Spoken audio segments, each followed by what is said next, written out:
A grande característica da igreja que o Senhor está levantando, e a igreja do fim, é uma igreja que ela vai andar debaixo de um aspecto de paternidade fortalecido. Eu estava pensando aqui, e eu gosto muito do profeta Eliseu, mas a maioria das pessoas conhecem o profeta Elias. E todo mundo vai observar que na história, quando falou em profeta, Elias. Quem que apareceu na transfiguração? Elias. E você fica olhando assim, poxa, o que tem de tão especial em Elias? Não se preocupe que eu não descobri tudo que ele tem de especial e não vou revelar hoje o porquê que ele é tão especial. Mas uma coisa eu percebi. Elias, ele conseguiu fazer algo que ninguém dos profetas conseguiu gerar, que é trazer para dentro do seu discipulado o espírito de paternidade. E quando alguém trabalha com paternidade, ele é eternizado, ele é glorificado, ele é honrado, e ele consegue se assemelhar ao Pai. Então nós todos que somos corpo de Cristo, fazemos parte da família de Deus, nós somos criados para ser e para ter um espírito de paternidade no nosso meio. Diga amém. Mas diga um amém de crente, não um amém de quem está dormindo sentado. Amém? Amém? Então você vai se tornar um pai, uma mãe. E quando falo paternidade, falo dessa abrangência na totalidade de quem Deus faz. Eu não estou falando apenas da figura masculina, que é importantíssimo e decisivo na vida de uma criança, de uma pessoa, mas estou falando do Espírito que toma conta de tudo isso. Eu quero ler com você, para começar, dentro dos vários textos que vamos ler hoje, e começa lá, em Romanos 8, se possível colocar aqui para o pessoal ler, verso 11, diz assim: e se o Espírito daquele que dentre os mortos ressuscitou a Jesus habita em vós, aquele que dentre os mortos ressuscitou a Cristo também vivificará os vossos corpos mortais pelo seu Espírito que em vós habita. De maneira que, irmãos, somos devedores não à carne para viver segundo a carne. Porque se vivermos segundo a carne, morrereis. Mas se pelo Espírito mortificardes as obras do corpo, vivereis. Porque todos os que são guiados pelo Espírito de Deus, esses são filhos de Deus. Olha o 15. Porque não recebeste o espírito de escravidão, para outra vez estardes em temor. Mas recebeste o espírito de adoção, de filhos, pelo qual clamamos, Abba, Pai. O próprio Espírito testifica com o nosso espírito que somos filhos de Deus. E se nós somos filhos, somos logo herdeiros também, verdadeiramente herdeiros de Deus e co-herdeiros de Cristo, se é certo que com Ele padecemos, para que também com Ele sejamos glorificados. Queridos, há um Espírito que nos adotou, há um Espírito que está em nós e que nos torna filhos. Mas eu quero dizer para você, perguntar para você nessa noite: você sabe ser filho? Você é filho? E agora eu não estou falando de Deus, estou falando de você sabe ser filho? Vou perguntar para você aqui: quantos falaram com seus pais, se ainda estão vivos, é claro, essa semana? Quantos falaram com seu pai, com a sua mãe essa semana? Quantos? Mas não falar para cobrar, não falar para ficar... Obrigado por levantar a mão, você que levantou. Eu vou perguntar quem levanta a mão, quem fez isso? Falou com seus pais essa semana. Glória a Deus. Quando você tem esse contato, se você não tem, não fique agora aqui, meu Deus, eu não tenho mais pai, não tenho mais mãe, já morreram, tadinho de mim. Não quero nenhum coitadismo aqui. Eu quero que você compreenda alguns princípios. Porque algumas pessoas só valorizam depois que perdem. E enquanto estão conosco, não conseguem organizar isso. Estar com o pai... E agora, qual é a tua relação de filho com os seus pais? E eu sei que essa construção inicial nos traz algumas coisas na cabeça que às vezes é difícil assimilar. Mas se eu não começar essa conversa contigo aqui, você não vai entender onde nós precisamos chegar nessa noite. A figura paterna que nós desenvolvemos na terra. E a figura, você como pai que apresenta para os seus filhos, é a expressão de que eles vão conhecer Deus na terra. Como você se porta, como você age, é a figura que eles entendem Deus. Porque a partir de qualquer momento, sem uma experiência espiritual profunda com o Senhor, quando você diz Deus é Pai, primeira coisa que vem. Pergunta para o Caleb ou para a Gabriele, se Deus é Pai, qual é a figura que eles têm primeiro? Eles nunca viram Deus. A figura que eles têm sou eu. E misericórdia, por isso que todo dia tem que me santificar. Porque eu, comparado a Deus, dentro de casa, Jesus amado, eu tenho que explicar sempre para eles, eu sou o pai aqui só no tempo. Deus ama muito mais, eu amo vocês. E a Gabriele, desde pequenininha até agora, uma moça, vai fazer 16 anos, todo dia, ela diz pelo menos umas 5 vezes por dia que me ama e vem me abraçar e me beijar. Todo dia. E aí eu fico olhando assim, uau. Eu tenho tentado dizer para ela, e o outro pai? Como é que está a relação? O outro pai. E eu não estou cobrando ela, eu estou ensinando ela. Como é que está a relação do outro pai? Quantas vezes por dia está buscando, está beijando, está dizendo que ama? Porque nós somos aqueles que conduzem os nossos filhos à paternidade divina. E aqui, queridos, eu quero que você entenda que há um transbordar de Deus para nós entrarmos num novo tempo. Eu estou impactado com, te aconselho, se você quiser, peça o link para mim, o congresso em Porto Seguro que teve agora, Resgate da Nação, que é o congresso que todo ano tem da Visão Celular no Modelo dos 12. Hoje foi final de semana, agora encerrou a 24ª edição, 24 anos de clamor pela nação em Porto Seguro. Eu não pude estar lá, mas eu fiquei impactado com tudo que eu vi e a compreensão profética do tempo que nós estamos entrando para um resgate das coisas. Só que tudo isso está aliançado com a paternidade. Ninguém conquista sem ter pai. E se você não tem pai, eu quero dizer para você, há uma lacuna terrível na sua vida que precisa ser resolvida. Se você não conviveu com o pai, você precisa resolver isso, porque senão você não vai conhecer o pai como ele é, Pai Celestial. E a igreja tem esse papel de construir uma família de Deus. Uma família onde nós podemos uns aos outros nos apoiar. Só que agora, qual é o modelo de família que você está vivendo? Que tipo de filho, por isso que eu pergunto, você está sendo? Aquele filho que só apenas suga o pai? O filho que apenas depende de tudo do pai?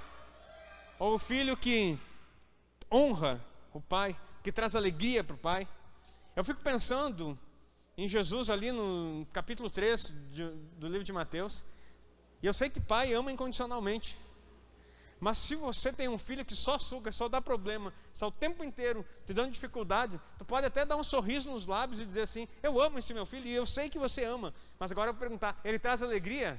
Vai murchar tua cara na hora. Porque não basta ter o amor de um pai por um filho. É necessário uma reciprocidade e um filho que traga alegria na casa. O ápice do ministério de Jesus começa antes dele iniciar a fazer as coisas. Quando Deus olha para ele e diz, esse é o meu filho amado, em quem eu me comprazo, ou em quem eu tenho muita alegria, ou que me gera, que me dá muita alegria. E aí eu pergunto para você, você é um filho que dá alegria, ou quando chega perto dos pais já dá um pavor, diz, ai, ai, ai, lá vem, é hoje. Ou vai pedir dinheiro, ou vai se queixar da vida, ou vai depositar os filhos lá. Mãe, pega aí, pai, cuida. E eu quero dizer uma coisa para você, não tem nenhum problema deixar filho com avô. Isso é uma bênção. Mas avô não é creche. E eu pergunto, talvez você tenha essa lembrança na sua vida. Se você foi largado pelos seus pais, e eles te deixavam numa creche o dia inteiro, e te buscavam só no final do dia por causa do trabalho, eu não estou julgando ninguém. E você colheu isso, tudo bem.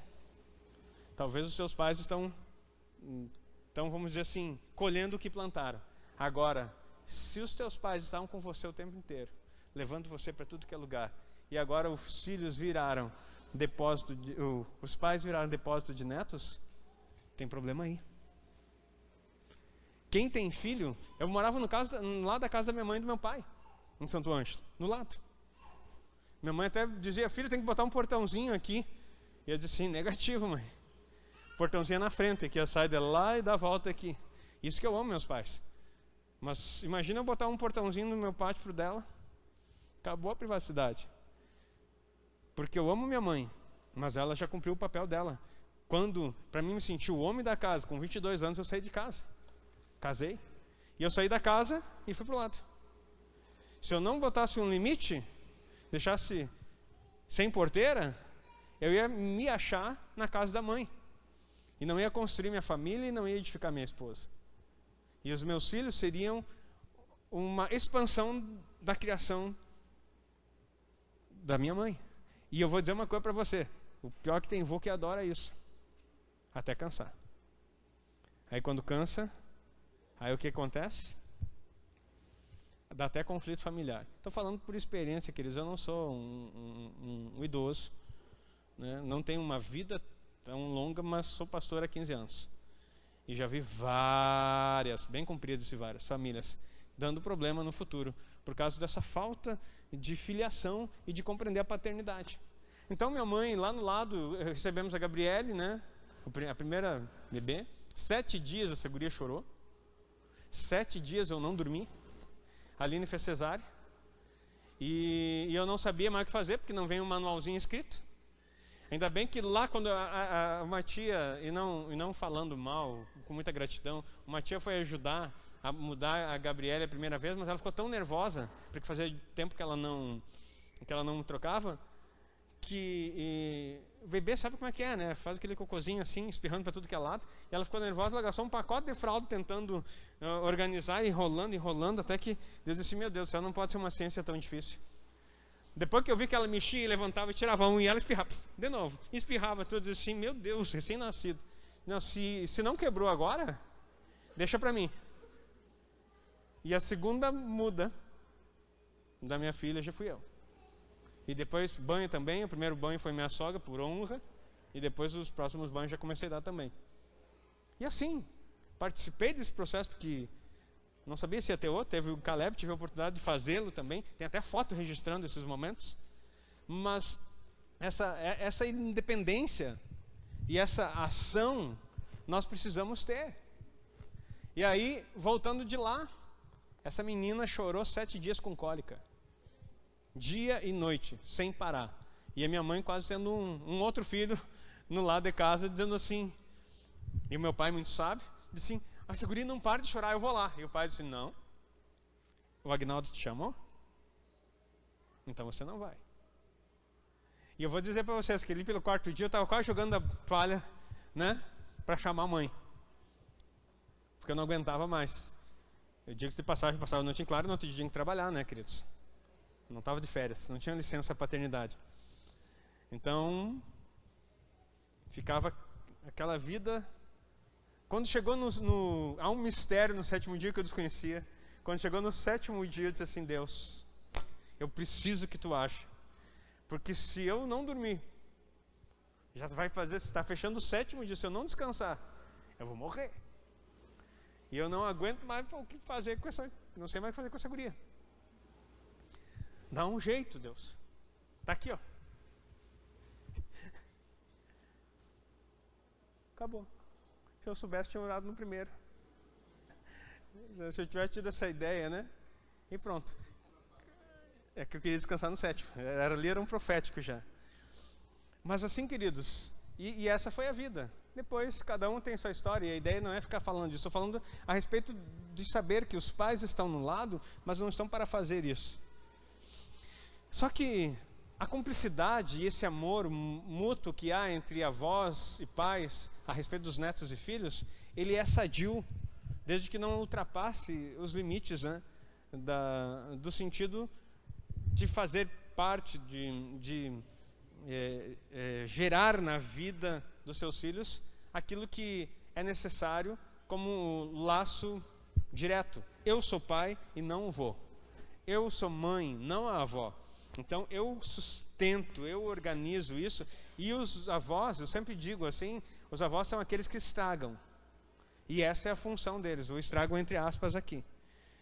As avós é aqueles que é para fazer as vontades, para fazer arte, para dar doce, para comer fora de hora, para fazer toda aquela coisa assim. Sabe quando isso acontece? se tu deixar ele num sábado de tarde lá. Porque se tu esperar virar o domingo, acabou, perdeu a autoridade. Aí tu vai ter um suplício de uns netos que vão montar cavalo em você. E ainda vão bater, vamos, vamos! E tu nunca mais recupera. Perde-se a autoridade. E claro que cada um tem suas histórias e compensações. Mas o que tem a ver isso com paternidade e restauração? Sabe? Porque todas essas coisas, elas devem ser vividas aqui, dentro da igreja também.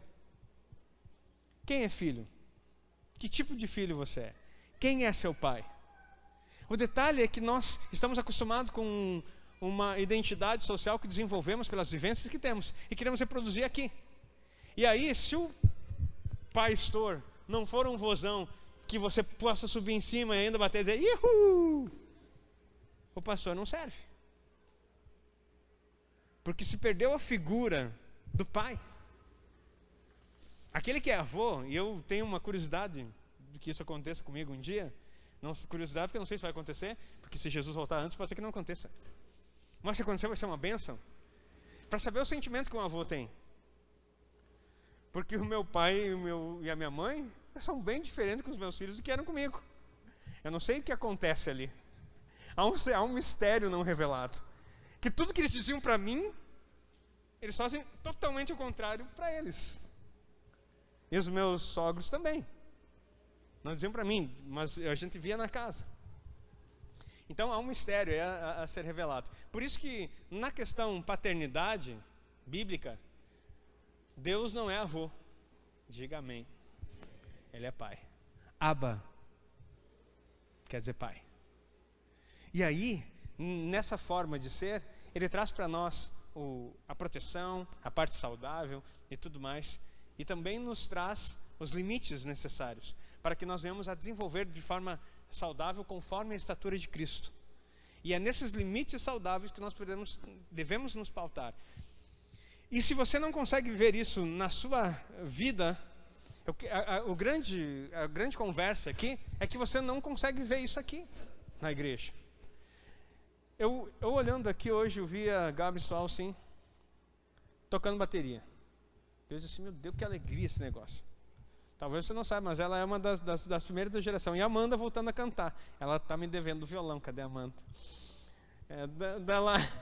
Mas vai voltar logo com o violão aqui também, tá? O violão estava ali, né? Só não estava tocando hoje. Mas cantando e cantando, assim, eu digo assim, meu Deus, que glória! Vocês não têm noção do que é a alegria de tu ver isso aí. Porque a Amanda, a Gabi, a Amanda mais antiga ainda que a Gabi veio depois. Lá no princípio, quando a gente começou aqui. Agora esse pessoal a gente vê, tem uma alegria de filhos. Tem outros filhos que estão aqui no ministério.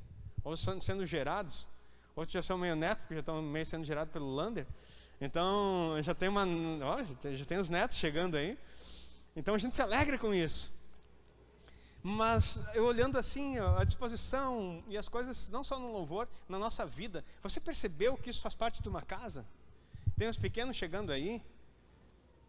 Os adolescentes. Isso é um crescimento para nós. E nós precisamos andar num modo, a gente precisa ser mais bairrista, mais igrejeiro. A gente é muito light, a gente é muito abrangente, sabe? Tudo serve para nós. Por causa que o pastor é um cara legal, ele não fica brigando. Eu nunca vou dizer para você, por favor, não escute fulano, não vá à igreja tal, não faça aquilo lá, não use aquela forma, porque eu não sou noiado, não tenho problema na cabeça. Eu entendo que existe um reino, mas agora, se o teu cardápio é sempre fora da casa, porque quem é mãe aqui faz comida? Levanta a mão. Maravilha, né? Aí tu fez todo aquele banquete, e daí chegam os filhos e assim, não estou com fome, mãe. Como não está com fome? Eu já comi na rua. Tá, daí tudo bem, filho, mas não quer comer nem um pouquinho? A mãe fez uma sobremesa, não, então achei, comi também uns doces no caminho. Tá, um dia beleza. Aí chega no outro dia, mesma coisa. Terceiro dia, mesma coisa. Uma semana, mesma coisa. 10 anos, mesma coisa. Isso é família? Tem gente que está há 10 anos comendo fora. E daí eu pergunto, sabe fazer comida em casa? Não, porque está acostumado no restaurante. E sabe por que não tem palavra para entregar? Não é porque o pastor não ensina, porque o pastor traz para si, porque não há paternidade, porque o pessoal não ama. É porque tu não acostumou a sentar na mesa, baixar a cabeça, fazer oração junto, agradecer e dar glória a Deus pelo Pai que te alimenta e traz provisão na tua casa. E você não come da comida que tem todo dia. E você nem sabe o cardápio que foi servido ontem. Eu posso perguntar o que foi pregado semana passada? Ou melhor, na que eu preguei na última vez? E daí, sabe o que acontece? Nós estamos acostumados com o fast food, buscando ali esse aparelhinho que é uma bênção.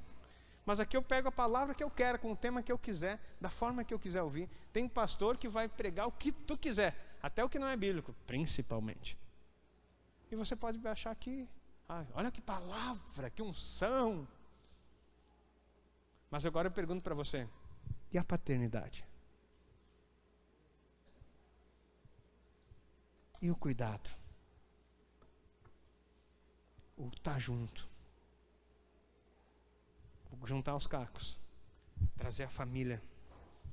Estar organizado? Agora acho que eu posso começar a pregar contigo. 1 Reis 19, a partir do verso 14. Elias então é um homem que chama muita atenção porque ele chegando, ele é um profeta, já está sendo chamado para lá e faz milagre para tudo que é coisa.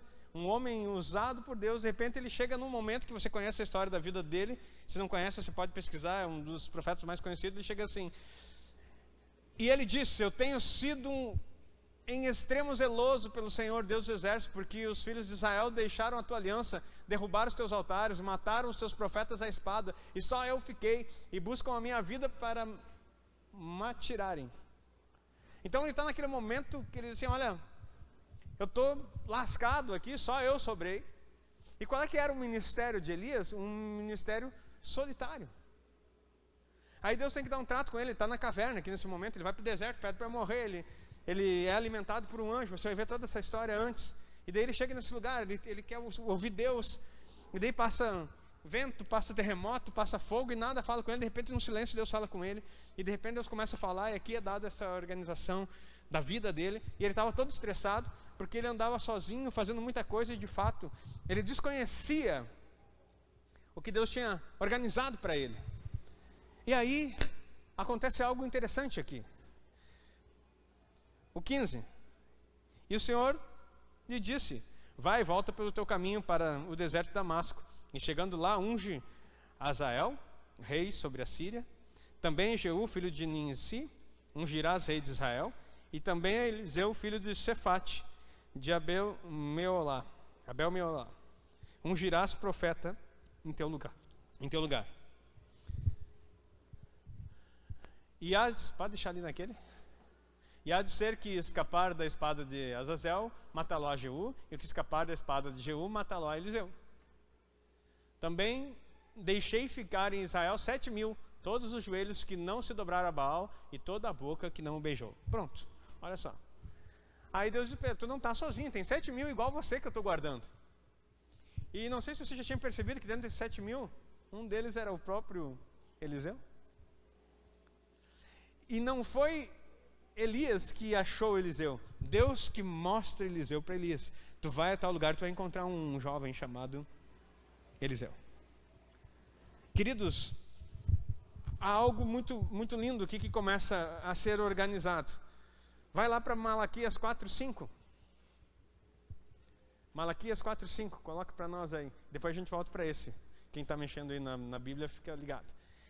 Eis que eu vos enviarei o profeta Elias, antes que venha o grande e terrível dia do Senhor. Presta atenção, eu vou enviar o profeta Elias, porque eu olho assim, eu gosto tanto de Eliseu, porque Elias é o cara, né? Vai lá. O próximo. Ele converterá o coração dos pais aos filhos, e o coração dos filhos a seus pais, para que eu não venha e fira a terra com maldição. Até aí. Olha o poder e o espírito de Elias era um espírito de gerar paternidade. Elias foi o cara, vamos usar essa gíria, por causa que ele trouxe paternidade no seu discipulado. Ele conseguiu mostrar Primeiro ele estava sozinho, na carreira solo, ele percebeu que a coisa estava difícil. Deus disse assim, eu vou te dar um discípulo. E aí você vai ensinar, e não vai ser apenas o teu discípulo, você vai ser um pai para ele. E aí está começando a dizer aqui que o espírito que repousou sobre Elias para gerar o discipulado era um espírito de paternidade. E aquele que se tornar pai daqueles que gera no mundo espiritual, entenda que eu estou falando agora em aspecto espiritual e não apenas humano. Eu comecei falando do humano para entender se você não está confuso. Agora, aquele que gera espiritualmente no espiritual, ele precisa ser pai. E aquele que é gerado precisa ser filho. Diga amém. Porque se você te dá mal com o teu pai, isso é um problema seu e precisa resolver. Agora, se você quer estar na família de Cristo e ainda se dá mal com os teus progenitores espirituais, aqueles que geraram você em Cristo, você tem um problema seríssimo. Seríssimo. O problema paterno pode te afastar de Deus. O problema da paternidade espiritual pode te deixar fora do reino de Deus. Isso é seríssimo. Se você não se deu com seu pai e ele faleceu, você pode pedir perdão e ser gerado um novo de Deus na sua vida. Agora, se você vive aqui nessa terra e fica pulando de galho em galho, mudando de igreja em igreja, desconcordando, achando defeito no teu irmão, achando defeito no teu pastor, não se submetendo, não entendendo que isso aqui é uma família e que nós precisamos nos amar, crescer junto, querer as coisas, aprender, ter a mesma linguagem, saber o que o teu pai fala e o que a coisa está acontecendo, você não vai conseguir progredir. E é por isso que nós estamos nos enganando. A igreja desse século está enganada. Ela vive um evento religioso, ou um negócio que bomba aqui, cheio de luz, fumaça e artista, e todo mundo, uau, que igreja massa. E eu pergunto, e pai? Tu tem? Tu tem pai? Sabe o que quando tu precisa de um pai?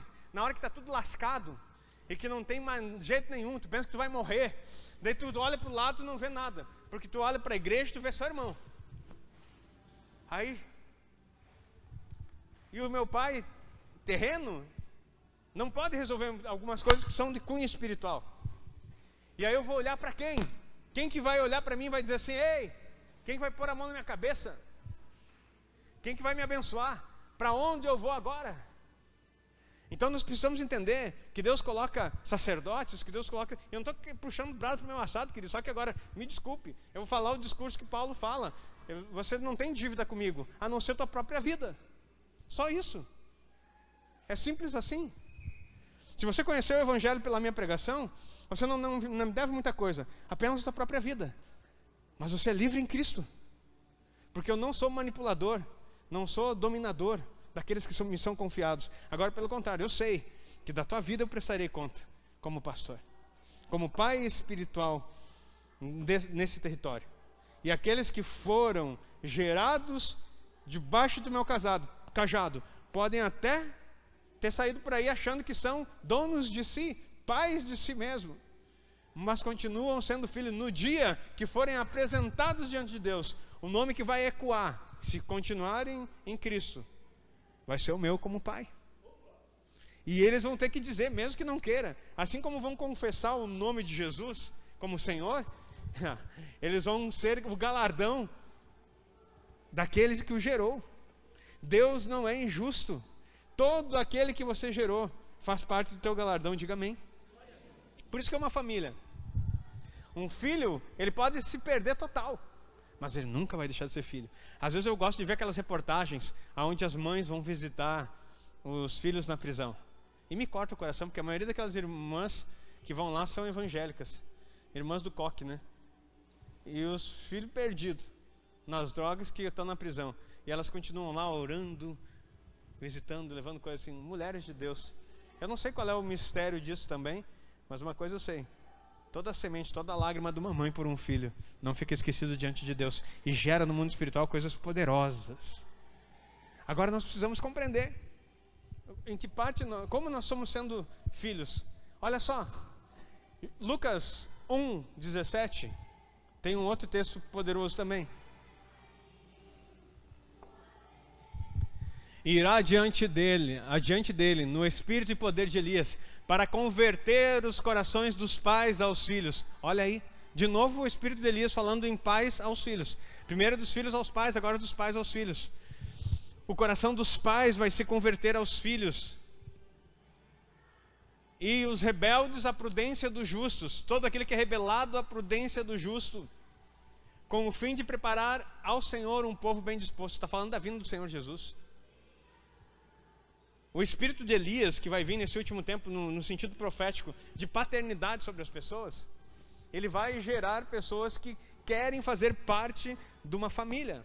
E agora aqui, essa paternidade, eu quero devolver sempre para Deus aquilo que Ele é, mas não posso me eximir dessa função, porque sou sacerdote nessa casa. Agora, toda essa função paterna não é para ser um cuidador seu, mas para ser um administrador, aquele que a palavra usa outra expressão que é dispenseiro da multiforme graça de Deus. Eu sou um dispenseiro. Dispenseiro é aquele que cuida da dispensa, aonde traz toda a provisão espiritual que é necessário para distribuir para a mesa dos filhos. Isso que nós nos tornamos em Cristo, dispenseiros da multiforme graça dele. Só que aquele que não reconhece, aquele que não senta na mesa para comer, como vai ser alimentado? Como vai ser alimentado? E não existe primos no reino. É só filhos e irmãos. E amigos. Amigos não participam da mesa. Amigos não sentam com o pai. A Bíblia fala de uma mesa com filhos. Mas vamos continuar aqui. Vocês entenderam então que o Espírito de Deus traz nesse tempo algo poderoso. 1 Reis 19, onde nós paramos, por favor.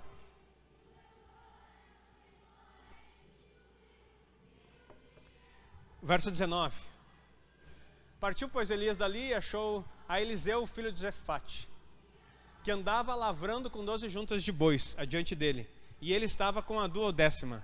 E Elias passou por ele e lançou a sua capa sobre ele. Preste atenção nesse versículo. Olha o que está acontecendo aqui. Aí Deus disse: você vai encontrar um Eliseu. Dele parte de lá e foi. E achou Eliseu, filho de Safate. Primeira coisa que eu quero que você anote aí, anote por favor isso, para que você possa viver a paternidade no discipulado, no ministério. Lançar fora o espírito de orfandade da sua vida. Você precisa reconhecer a sua origem. Reconhecer a sua origem. Eliseu não era filho do acaso. Tem um pai. A primeira coisa que você precisa saber é de onde você veio. Quem te gerou? Você é filho de quem? A gente tem o costume de dizer assim: nós somos da igreja tal. E hoje em dia nem sei se o pessoal diz: eu sou da igreja tal. Aí o pessoal diz assim: que igreja é essa? É aquela igreja, antes era a igreja vermelha, né? Quando estava lá no centro. Dizia a igreja vermelha, agora ela é cinza, né? E não tem nem placa nenhuma. E não te preocupe, queridos, que eu não estou preocupado com botar uma placa enorme lá fora. Porque a identidade não pode ser atrelada a uma nomenclatura.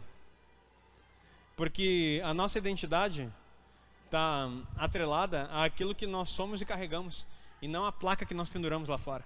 Porque já fomos IBN, continuamos sendo, mas éramos Igreja Batista Nacional, agora somos Igreja Batista para as Nações, Ministério Tabernáculos. Eu não estou nem preocupado, porque eu não quero fazer grande o nome de um local. Eu quero fazer o nome o grande do Senhor nesse local. E é isso que importa. E se você for família, o nome de Jesus vai ser exaltado. Não interessa nem, eles não precisam nem saber o nome. Eles iam ser naquele lugar lá meio, não sei se chamam isso aqui de redondo, se chamam isso aqui de que formato é isso aqui, mas naquele prédio cinzento lá, algo de Deus tem que acontecer na tua casa, na tua vida, e em quem entrar aqui dentro, diga amém. E é isso que nós precisamos viver. Olha só. Então, preste atenção nisso. Eliseu tinha um pai. Ele era filho de Safate. E andava lavrando com 12 juntas de bois. Segunda coisa que você tem que entender aqui, para você ser usado. Primeiro, você tem que ter um pai. Quem é teu pai? E agora eu não estou falando daquele que te gerou biologicamente. Quem você se submete como pai? Quem você respeita? Quem você olha e diz assim: não, poxa, ali tem condições de eu andar junto. Porque se você não consegue respeitar, e se você não consegue ver Deus em alguém, você não vai ser filho. E se você não vê Deus em mim, e você não consegue se submeter a uma paternidade, você não vai ver Deus em lugar nenhum. Porque a lei do reconhecimento é o primeiro princípio para manifestação. Se não houver reconhecimento, não há manifestação. Se você não reconhece, não vai manifestar. Se você não reconhecer, não vai vir nada para você. Não, mas é que é eu e Deus, pastor. Se fosse você e Deus, você já seria de Deus antes de eu chegar aqui nessa terra. E Ele não precisava ter me chamado, tirado da minha terra, tirado da minha parentela, tirado do lugar onde eu gostava de estar, para vir começar um trabalho aqui, se você já estava pronto, tão relacionado com Deus assim. Agora, porque Ele me chamou de lá e trouxe para cá, é porque havia um povo que Ele queria preparar e deixar disposto para a sua vinda. Diga amém que esse povo é você. Então, é por isso que Ele move as coisas. E talvez você pode olhar e dizer, pastor, que papo estranho é esse? Parece que o Senhor está querendo dizer que agora nós somos tudo teus filhinhos. Tô. Porque se tu não tiver pai, quem vai responder por você? E não te preocupe, ninguém vai pedir oferta aqui no final. Não estamos falando disso. Estamos falando de um posicionamento. Deus vai fazer coisas grandes aqui nessa noite ainda. Segunda coisa, prática da honra. Olha só. Muitas pessoas querem um ministério, querem ser usadas por Deus. E eu sei que nessa igreja tem muita gente que tem um anseio. Só que, de novo, eu repreendi tudo isso aqui na escola profética. Mas o Espírito voltou. Teve um monte de gente que deu uns passão aqui assim. E eu disse, agora vai. Agora vai. Eu vi gente se derramando no altar aqui e dizendo, é agora. E o profeta chega e diz assim, ó, Deus está falando agora. Deus está devolvendo você para Ele. Deus está fazendo isso aqui, isso aqui, isso aqui. E vai mudar a tua história. Eu ouvi e vi. Daí durante a semana eu ligo para a pessoa diz assim, pois é, pastor, mas ainda não é o momento. Eu vou orar, ver o que Deus fala. Não, então vai ter que, se descesse na sarça, não ia acreditar. A sarça pegasse fogo e não se consumir a musiquinha, né? Não ia adiantar nada. Então assim, ó, a gente anda naquilo que recebe. O Arson falou a respeito disso no início. Você anda naquilo que você recebe. O meu pastor, o meu apóstolo, dizendo, olha, nós temos que levar isso para a região. Está na hora de a gente começar a falar do que tu está falando. Porque eu mandei uma oferta sobre o início do mês. Porque eu estou me movendo nas festas da lua nova, que a Bíblia fala. Que é o início de cada mês. Que é o calendário bíblico. Nós entendemos sobre isso, sobre o Shabat, sobre a festa da lua nova. Nós somos ensinados por Roma, pela teologia romana, que isso é judaísmo. Que isso é judaizar a igreja. Não, isso é virar o relógio do tempo na nossa direção e sair do engano de Roma, por causa que o calendário que nós vivemos, ele foi feito para enganar. O espírito do anticristo fala a palavra que ele mudaria os tempos e as épocas para que nós ficássemos confusos e fôssemos tragados pelas coisas malignas. Então assim, tem muita coisa maligna e se nós não nos alinharmos às coisas de Deus, nós vamos ser engolidos por esse século. A renovação da mente que nós precisamos ter é sair fora dessa mesmice. Existe um Deus chamado Cronos, que você já ouviu falar em cronômetro, cronologicamente falando, que cuida todos os tempos. É um Deus, que na verdade é um anjo caído, que rege isso dentro da filosofia e das demais seitas. E ele aprisiona pessoas num ciclo de um tempo, que ele não consegue perceber os tempos de Deus. Isso é seríssimo. E assim, ó, eu não falei nada com o meu apóstolo. Deus está movendo isso nas regiões. As coisas estão acontecendo. Deus está conectando pessoas que falam a mesma linguagem que eu. E eu estou começando a ver coisas também na área de libertação sobre isso. E nós precisamos abrir os nossos olhos e entrar. Quando Deus chamar você para algum propósito, converse com seus pais, converse com seu líder. Você que tem um líder de célula, você que tem um pastor, você não está abandonado. É a nossa família, é a nossa casa. Tem um projeto, eu não vou fazer por conta, eu decidi fazer tal coisa. Ou comunico, pastor, eu estou ligando, uma palavra que eu tenho pavor, a pessoa que me liga assim, pastor, eu estou ligando para comunicar. Comunicar? Comunicar o quê? Não, é que assim, nós já estamos fazendo isso aqui, resolvi fazer aqui, nós vamos fazer isso, nós estamos fazendo aquilo, daí só preciso da sua bênção. Não. Se tu me comunicar, eu não abençoo. Como que eu vou abençoar uma coisa que eu não sei? Que eu sou comunicado. Ou eu participo do projeto, ou você não tem minha bênção e eu não estou junto. Não tem comunicação nesse aspecto, é participação, a gente gera junto, é em oração, a coisa tem que acontecer, eu tenho que saber. A outra coisa que eu digo assim, ó, às vezes o Alisson falou sobre ter palavra, você quer pregar aqui, meu irmão? Mas se tu disser assim, pastor, o senhor prega uma vez no mês, eu fico feliz. eu entro lá na frente do meu computador e prego todo dia. Uma multidão de gente que tem lá. Meus irmãos, se somar tudo, são mais de 100 mil pessoas me seguindo na internet, que eu posso parar e pregar para 100 mil pessoas. Todo dia, se eu quiser. Eu não tenho carência de gente para pregar. Não tenho carência. E se você quiser ocupar essa plataforma aqui para produzir aquilo que você tem recebido, eu vou me alegrar e ficar que nem um pai babão quando o filho se apresenta a primeira vez aqui, que ficam todos tirando foto, fazendo assim. Não vejo a hora de ver você fazendo. Com unção e na mesma linguagem. Não reproduzindo anomalia ou inventando coisas. Ou me comunicando coisas que eu não sei nem de onde está tirando. Você está entendendo o que nós somos gerados a fazer? Nós precisamos restaurar a paternidade aqui para entender assim, pai, como é que eu ajo? Quem é o pai que quer ter um filho pro resto da vida aqui, 50 anos dentro de casa, sentado no sofá, pedindo, mãe, faz um pão, e jogando videogame? Misericórdia. Misericórdia. Eu arranco o sofá, quebro o videogame, deixo sem pão, mas sai daqui. Mas tá louco? Mas imagina, o Aguinaldo jogando na minha mãe, vê um pão aí.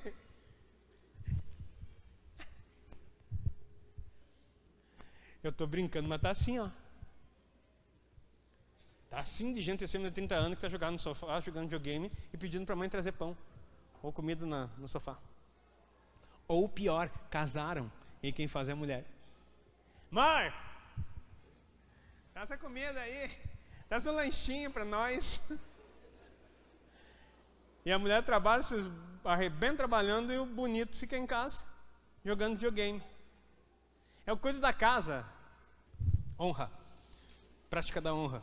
Você sempre honra de onde você saiu. Você fala daqueles que te geraram. Sempre você vai ouvir eu falando dos meus pastores. Se você ainda não sabe, os meus pastores foram Robson Siqueira Scarabelli, meu primeiro pastor.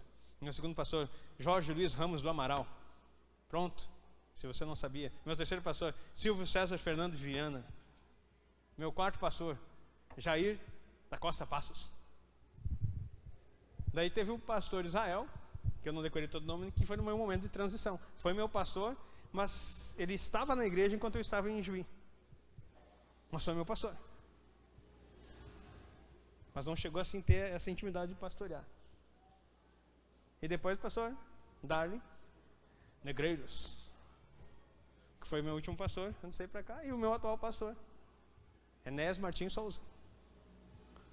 E sempre vou citar esses homens, falando deles na minha vida, me influenciaram. E alguns foram pais por mais tempo, mas são amigos até hoje. Converso com eles seguido. Pastor Jair, às vezes assim, Deus colocou teu nome, estou orando por vocês. Assim, obrigado, pastor. O pastor Jorge me convida para alguma coisa, para alguma situação, assim, eu convido ele para estar junto. Queridos, eu não sou órfão. Eu não caí aqui, puf, aconteceu. Terceira coisa, esse homem trabalhava puxando, carregando o arado. Eu quero dizer para você, os homens de Deus que vão ser usados na paternidade, num ministério profético, naquilo que Deus quer carregar, são pessoas que vão honrar assim os seus progenitores, mas que também vão ser, volta no 19, pessoas que trabalham. Deus não vai chamar você, tira da tua cabeça. Se você não trabalha, não tem ministério. Se você está procurando aquele que inventou o negócio, tem gente que não gosta de trabalhar e está procurando quem inventou o trabalho para ver se dá um jeito de consumir. Se tu não gosta desse negócio, não serve para ti. Ministério não é para vagal. Trabalha e trabalha muito. E Deus só vai te chamar para o ministério quando você estiver muito bem. Esse jovem tinha 12 juntas de boi. Naquela época, para ter 12 juntas de boi, era ter as melhores colheitadeiras. O irmão que trabalhou muito tempo ali, na época. Para ter 12, pensa em 12 lá, Jorge. Assim, ó, daquelas. É bom, né? 12 daquelas. Ele cuidava da 12ª, da última lá. O pai dele não era miserável, mas não é porque o pai dele tinha muita coisa que ele não trabalhava, ele estava junto, cuidando da 10ª. Então você precisa entender, trabalhe muito, busque muito. Quarta coisa, aí ele recebe um chamado, e ele pega a sua junta, pega a sua máquina e vende. Ou vamos falar no que aconteceu. Ele pegou os animais daquele lugar e ofertou ao Senhor em sacrifício. E aí da parte que cabia a comer, ele pegou e ofertou na vida das pessoas que estavam na sua terra, ao povo, deu ao povo para comer. Então, uma característica que você precisa entender daquele que quer cumprir as coisas de Deus, quer ter uma paternidade restaurada, precisa viver expulsar o espírito de orfandade da vida, para viver as coisas de Deus nesse tempo. Ele faz oferta de sacrifício. A quarta coisa. Qual é a tua oferta de sacrifício? Oferta, então, e aí é sobre abençoar, já que falei que é você dar alguma coisa. Quem quer ver a paternidade restaurada, ele precisa ser um abençoador. Você precisa abençoar as pessoas. Aprenda a abençoar. É para isso que a igreja está na terra. Para ser um transbordo na vida dos outros. Mas sabe por que a igreja não é? Porque a igreja não consegue entender que o Pai provê todas as coisas. O Pai provê todas as coisas. E as pessoas não conseguem depositar nele a confiança para que ele transborde as finanças. Quem não consegue depositar confiança em Deus nunca vai ver o favor de Deus nas finanças. Eu não estou dizendo que você não vai cometer erros, que você não vai falhar, que você não vai fazer um negócio errado, que você não vai perder dinheiro ali, você vai ganhar dinheiro ali. Tem momentos que vai ter uma situação diferenciada. Isso tudo vai acontecer. Que a economia não vai mudar, que o presidente vai mudar, não vai mudar, você sabe que vai. Mas o grande segredo está em você compreender que a nossa economia, ela tem que estar linkada no céu e não na terra, diga amém. Se você aprender isso, nós vamos viver maneiras de ser abençoadores. Talvez você não tenha condições de dar R$2.000 na vida de uma pessoa, mas experimenta sair na rua e dar um café para quem está sentado lá mendigando, sem comer nada o dia inteiro. Faz em casa se não tem condições de comprar. Sai com uma marmitinha, com um pãozinho, compra uma embalagenzinha ou põe num saquinho mesmo e leva um pãozinho, um sanduíche e um café numa térmica e sai andar na cidade de Giroá, para ver se não vai encontrar uma pessoa que vai ficar, tu vai mudar o dia dela por entregar um sanduíche e uma xícara de café. Queridos, isso é igreja. Ser um abençoador. Sextos, estar disponível. Esse jovem, Deus apontou o nome dele e ele estava disponível. Quando Deus apontar teu nome, você está disponível? Falei antes aqui de algumas pessoas que receberam palavra profética e não mudaram, porque nunca estão disponíveis para Deus. Fala comigo, Deus. Deus fala. Não, fala de novo, porque esse aí eu não gostei. Cadê a disponibilidade das coisas? Deus falou contigo? Deus já fez alguma coisa? Tem milagre na tua vida? Tem história para contar? Tem coisa? O que você está fazendo nisso? Tem gente que tem um discurso de expectativa, mas não tem uma vida de expectativa nas coisas. Não levante a mão, por favor. Quem tivesse mais tempo ia trabalhar mais para Deus. Se eu perguntasse, levanta a mão, um monte de gente diz, eu, pastor. Mentira. Deus não chama desocupado. Quem trabalha para Deus, trabalha no meio da tribulação. E Ele faz com amor. Aí sabe o que Deus faz? É tu que eu quero, vem para cá. Você vai ter mais tempo. Eu vivi isso, de dizer, o dia que eu tinha mais tempo eu vou ler mais a Bíblia. Preguiçoso, não lia. Tinha preguiça de ler. O dia que Deus teve que me quebrar num concurso que eu passei e era o melhor corredor do que treinava e não consegui correr. Morri lá na metade do trecho. Metade não, nos 200 metros que faltava. E aí o Espírito Santo me quebrou e ali eu entendi que era para mim começar a estudar e a coisa mudou. Eu comecei a ler Bíblia. Isso foi em 2003. Só que enquanto você não for quebrado, você não vai entender que Deus tem uma chave para virar. Então sempre a desculpa do tempo. Como é que, pastor, o senhor não sabe da minha rotina? Nem você da minha. Mas o meu relógio tem o mesmo tempo que o seu. E eu acabei de terminar a leitura da Torá. E estou começando de novo. Sabe o que é Torá? Os 5 primeiros livros. Essa semana que passou, li 2 livros. Porque eu tenho fome e sede de aprender para transbordar em você. E para viver tudo que Deus tem dito para mim. Sétimo e último. levantou-se e seguiu a Elias e o servia. Então, para você ter uma paternidade restaurada, você tem que ser uma pessoa disposta a servir em todo o tempo. Tenha origem quem é teu pai. Praticar a honra, honrar aqueles que te geraram. Trabalhar muito no que for necessário. Não comer o pão da preguiça. Ofertar e ofertar com sacrifício.